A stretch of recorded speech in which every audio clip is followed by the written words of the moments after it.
우리 잠시 기도하겠습니다.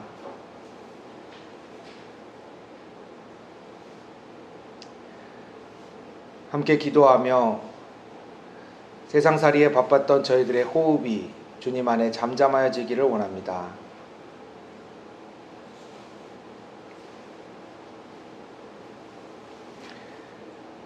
저희들의 머리를 어지럽혔던 복잡한 생각들도 주님 안에 잠잠하여지기를 원합니다. 저희들 안에 출렁이는 감정의 소용돌이 또한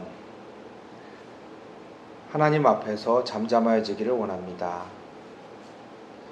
주님 평화를 주소서. 예수님 이름으로 기도합니다. 아멘.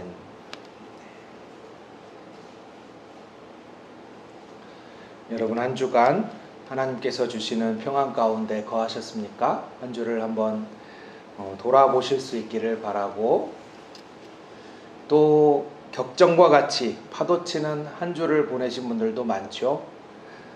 그런 분들 또한 이 예배의 자리가 잠잠한 호숫가에 하나님과 함께 이야기하는 그런 시간이 되시기를 바랍니다. 갈라디아서를 함께 나누면서 성령에 관한 이야기를 저희가 나누고 있습니다.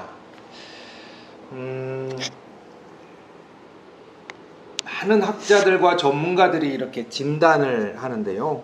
지금이 기독교가 망해가는 시기다, 종말이다 이런 데도 있고, 또 어떤 데는 변해간다 이렇게 얘기하기도 하고, 또 어떤 분들은 이 세상이 많이 폐역했다, 썩었다, 우리가 그래서 모여서 순수해지자 이런 이야기도 많이 합니다.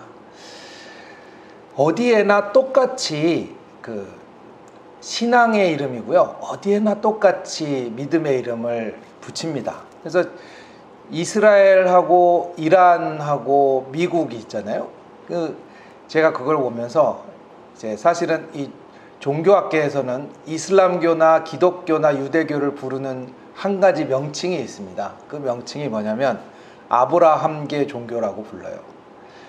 무슨 얘기냐면 구약 성경을 다 똑같이 믿고요, 우리 믿음의 조상 아브라함 이야기를 똑같이 읽고 똑같이 기도합니다. 이슬람교는 알라 아니냐 이렇게 생각하실 텐데, 알라는 이제 아랍어로 하나님을 얘기하는 거예요. 그래서 사우디나 이런 아랍권에 가셔서 혹시 현지인들 예배를 드리실 기회가 있으시면 깜짝 놀라실 겁니다. 인도네시아도 마찬가지고요. 거기 분들도 기도하실 때 알라 이렇게 기도합니다. 왜냐하면 그 말이 하나님이란 뜻이에요. 그러니까 알라 신이다, 하나님이 다르다라는 것이 아니라 사실은 같아요. 같은 하나님을 얘기하면서도 이렇게 다른 이유가 뭘까? 사실은 그 말씀을 우리가 각자 편한 대로 자기의 유익에 따라 보기 때문이겠죠. 그죠? 그래서 내가 갖고 있는 상황에서 보고 싶은 것을 보고, 그리고 내가 하고 싶은 대로 실천했을 때 정말 엉뚱한 결과가 나오기도 합니다. 또 우리나라에도 이단이 많잖아요. 이단들도 보면은 똑같이 하나님 이야기하고 똑같이 기도하고 그렇습니다. 저희 교회에도 하나님의 교회, 그리고 박옥수 구원파라고 그러나요? 제가 잘 모르지만 거기는 여하튼 여기 와서 같이 예배 드린 적도 있어요. 기억하실지 모르겠는데, 그때 제가 어서 오셔서 여기 같이 예배 드리라고 해서 같이 앉아서 예배 드리고 똑같이 찬송하고 똑같이 기도하고 나서 이제 밝히시더라고요. 그래서 저희 교회도 오셨으면 좋겠다 이렇게 얘기를 해서 저는 안 갈랍니다 그렇게 얘기를 하니까 좀 섭섭해 하시더라고요. 그래도 계속 문자가 와요. 언제 한번 오십시오, 언제 한번 오십시오. 똑같은 말을 하고 똑같은 성경을 읽어요. 근데 지금같이 굉장히 혼란한 세대에서는 우리가 믿는 신앙이 기준이 없기 때문에 오히려 극단적이 될 가능성이 많이 있습니다. 그거는 우리 같은 장로교도 마찬가지예요. 극단적이 된다는 게 뭐냐면 굉장히 뭔가를 하지 마라라고 엄격하게 하거나, 교회에서 혹은 이 성도들을 굉장히 강력하게 붙잡으려고 하는 경향들이 많아요. 그리고 성도들 분들도 사실 그거를 좀 그리워하기도 합니다. 너무 물렁물렁하니까 그래도 교회에서 막 이것도 시키고 저것도 시키고 막 강하게 하는 것을 좋아하죠. 근데 그 모습 중에 하나가 여러분이 읽으시는 이 갈라디아 교회의 모습이에요. 갈라디아 교회는 굉장히 강한 신앙을 가진 사람들이 많이 있었어요. 근데 강한 신앙을 가지다 보니까 우리가 흔히 말하는 여기 이렇게 말씀 읽다 보니까 뭔가를 안 하는 게 굉장히 좋을 것 같아서 사람들이 뭘 안 하기 시작했냐면 뭐 예를 들면 우리식으로 얘기하자면 술도 안 먹고 담배도 안 피고 뭐 어디 놀러도 안 가고 세상의 오락이라 그런 것들을 하지 않고 계속 이렇게 자기를 절제하려고 하는 분들이 많았어요. 갈라디아서요. 근데 이 갈라디아 교회에 문제가 하나 생겼는데 그게 뭐냐면 내가 술도 안 먹고 담배도 안 피고 교회도 열심히 다니고 정말 올바르게 살려는 그 모습은 참 좋았는데 근데 그 모습으로 남들을 보니까 어떻게 보여요? 야, 너는 교회 다니는 집사가 이렇게 할 수가 있냐? 너는 교회 다니는 직분 가진 사람이 이러면 되냐? 이런 이야기들이 서로 왔다 갔다 하기 시작해요. 그러니까 서로 야, 너는 왜 교회 봉사 안 하냐? 너는 왜 교회 새벽기도 안 오냐? 이런 얘기가 막 나오기 시작하니까 어때요? 서로 사이가 나빠지기 시작하죠. 그게 이제 갈라디아 교회의 모습이에요. 갈라디아 교회의 모습에서는 굉장히 각자 하나님 앞에 열심히 믿어요. 저는 사실 은강교회 성도분들도 열심히 있는 성도들이라고 생각해요. 왜냐? 다른 사람 따라가는 신앙이었으면 작은 교회 못 다녀요. 그죠? 뭐 10중에 9이 큰 교회를 다니는데 누가 작은 교회 와요? 다른 사람을 보지 않는 신앙이기 때문에 여기 오셨겠죠. 근데 열심히 있는데 그 열심 가운데 일어나는 현상 중에 하나예요. 나는 정말 열심히 믿지만 그러나 그 열심히 있는 가운데 생겨나는 분열이 갈라디아 교회에 있었어요. 그래서 바울이 이제 가르쳐 주는 거예요.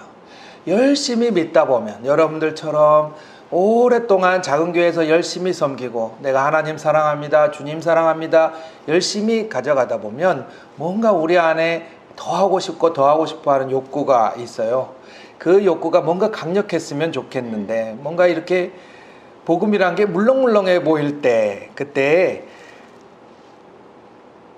두 가지로 나타나는 현상이죠. 하나는 그냥 교회를 다니는 둥 마는 둥 하는 물렁물렁해져 버리는 사람. 둘째는 오히려 더 세져 갖고 굉장히 강력하게 자기를 붙잡는 사람. 그 가운데 기준을 탁 세워주는 게 중요합니다. 사실 이번 주에 이스라엘하고 이란이 막 전쟁을 했잖아요. 지난 주일이었죠? 미국이 이란을 폭격한 게 주일이었으니까 저도 뉴스 보고 아마 예배 직전에 그 뉴스가 나왔는데 많은 목사님들이 예배 인도를 하는데 떨려서 못하겠다고, 전쟁이 이제 크게 날 것 같아서 떨려서 못하겠다고 그런 이야기들이 많이 있었어요. 근데 그 와중에 저도 이제 이스라엘에 선교사님들이 많이 가 계시니까 제 아는 분들한테 연락을 했어요. 괜찮냐?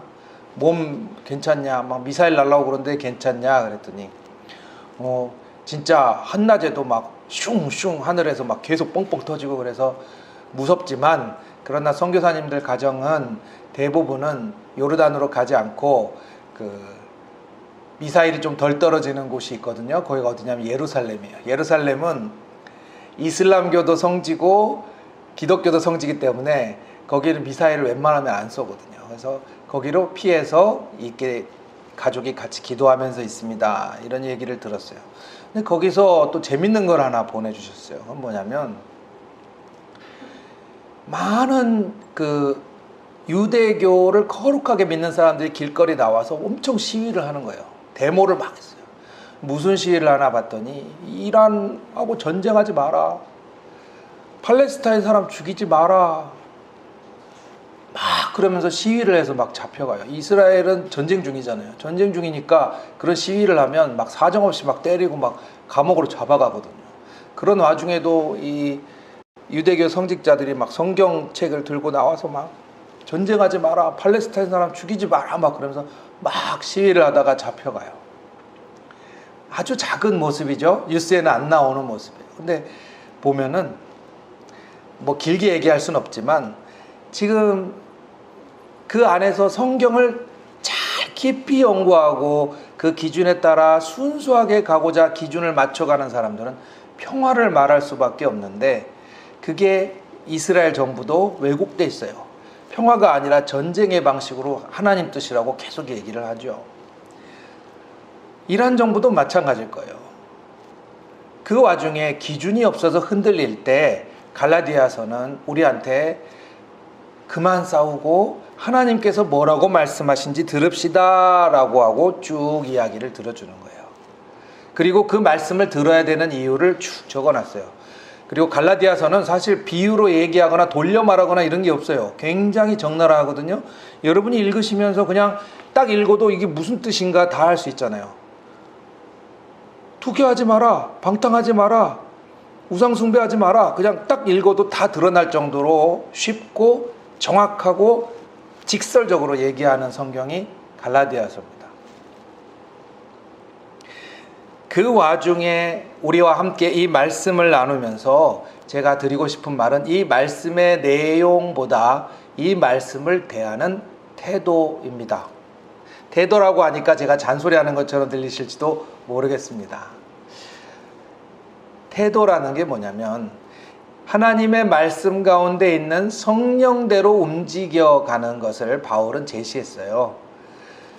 이게 무슨 뜻이냐면 오늘날 현대인들도 마찬가지고 갈라디아서 교인들도 마찬가지고 성경을 대하고 교회를 다닐 때 이게 내 삶의 규범 혹은 규칙 또는 그래 교회에서 하는 말은 그래도 인생에 도움이 되니 내가 해봐야지 라고 하는 것으로 갈 때는 무슨 현상이 생기냐면 열매가 없어져요. 열매가 없어집니다. 근데 열매가 없어지면 어떻게 될까요? 쉽게 말씀드리면 오래 교회 생활을 했는데 굉장히 엄격한 규칙 같은 게 나를 얽어매고 있거나 혹은 아예 규칙이라고는 없이 다른 교회 안 다니는 사람하고 똑같이 살거나 이렇게 된다 그랬죠. 그 이유를 자세히 살펴보니까 이거예요. 사실 여러분 발로 교회 와서 여러분 예배 드리는 것 같죠? 내가 내 발로 교회 들어와서 문 열고 예배 드리는 것 같잖아요. 네. 근데 바울이 갈라디아 교인들에게 가르쳐주는 이 모든 것은 성령의 역사예요. 성령의 역사. 네. 여러분은 나무예요. 나무 같은 거예요. 근데 나무가 내가 올해는 포도나무가 되고 내년에는 호두나무가 되고 내년에는 그해년에는 뽕나무가 돼야지 라고 할 수 없잖아요. 네. 우리가 나무라는 것을 잘 가르쳐주고 있어요. 바울은. 근데 사람들이 그걸 잊어버렸을 때 자기가 농부라고 생각을 했을 때 어떻게 돼요? 그래 농사를 잘 지으려면 거름도 주고 비료도 주고 잡초도 하고 비가 안 오니까 내가 물도 주고 어때요? 농부는 그걸 하잖아요. 자기 인생의 복음이 자기가 농부가 돼버리면 어떻게 되겠어요? 그래 성경도 읽어야 되고 기도도 해야 되고 내가 매주 교회도 오면 좋고 알죠? 다 알지만 잘 못해요. 결국 그거가 남는 거죠. 나는 교회에서 배우긴 배웠는데 어떨 땐 잘하고 어떨 땐 잘 못해. 난 나이롱이야.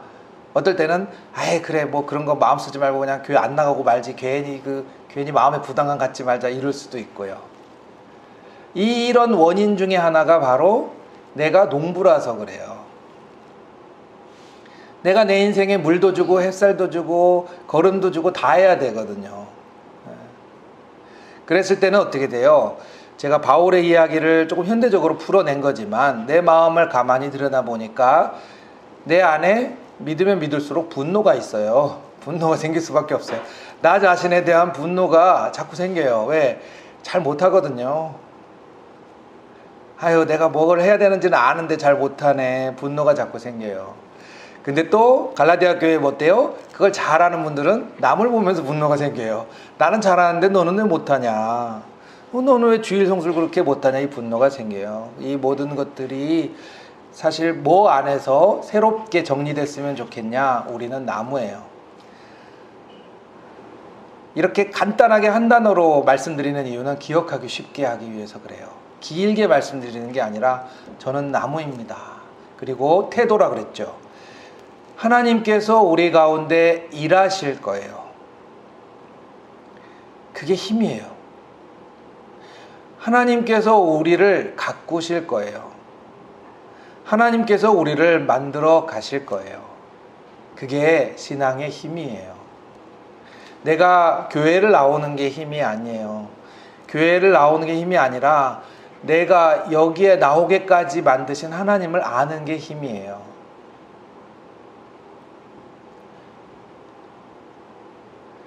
그래서 바울은 성령의 열매라 그래요.